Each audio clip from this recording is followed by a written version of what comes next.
Okay, so last but not least, we have example 5, and we want to graph a cube root function. So this is going to be very similar to what we did in example 4.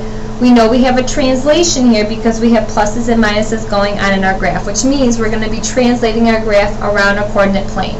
The first thing we're going to do, just like we did in example 4, we're going to start off by graphing our parent function. So we're going to take out all the pluses and minuses, and we're going to start, not necessarily a parent function, but we're going to start graphing our y equals a times the cube root of x, original function, and get rid of all the pluses and minuses right from the beginning.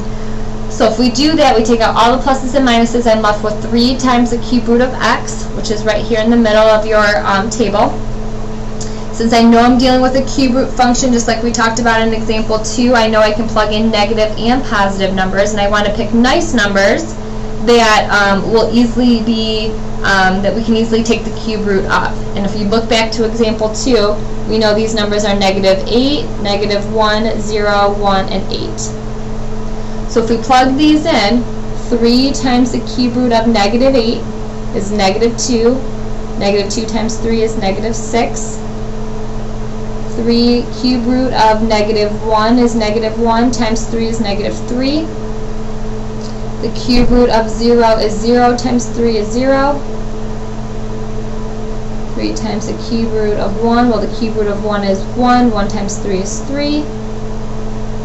Cube root of 8 is 2. 2 times 3 is 6. So if I go through, remember I'm plotting these with a dotted line, because this is not my final, this is just my first starting point.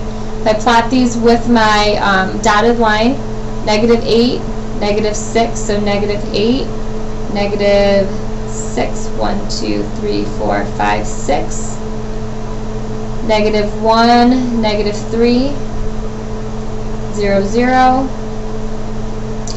1, 1, 2, 3, and 8. So this is 10, 9, 8, and 6. 1, 2, 3, 4, 5, 6 is right there. Plot these with a dotted line. This is pretty much the same graph I had in example 2, except it's a positive 3 instead of a negative 3, so I'm going to have a positive slope between my 2 arrow points. So this is quadrant 3 to quadrant 1, whereas the other one was actually quadrant 2 to quadrant 4. So that's just a slight difference.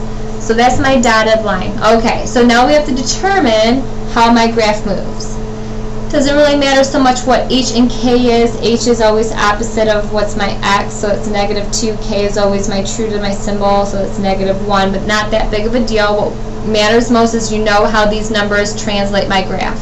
So again, starting with my inside value plus 2, it's going to move opposite of what I think it's going to be according on my x-axis. So since it's plus 2, I know I'm going to be moving to the left 2 units.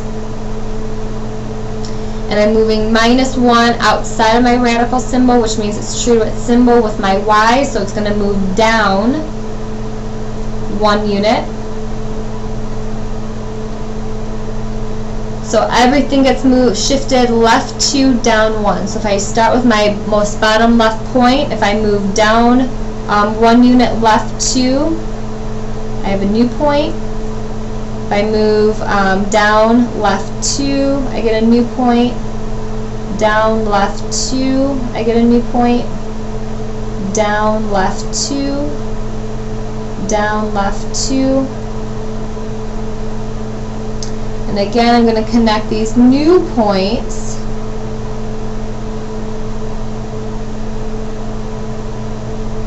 with a solid line. I'll do that in my, highlight them in blue. And that becomes my final graph. Looking at my final graph, I need to state its domain and range. Looking at my domain, which deals with my x values.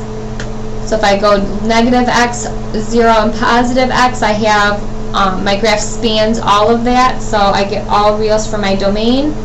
My range deals with my list of y values. If I take my graph going positive y, 0, negative, my graph spans all my y values. So I get all reals for domain and range for example 5. So at this point I want you guys to work on Now You Tries 3, 4, and 5. The next time we get together for class we'll go over the Now You Tries numbers 1 through 5 just to make sure you don't have any questions on them. So if you have any questions, email me, or you can come see me early before our next meeting for class. But this concludes our last video for lesson 5, and at this point you're just going to work on Now You Tries numbers 1 through 5 and have them ready to go and turn in the next time that we meet for class.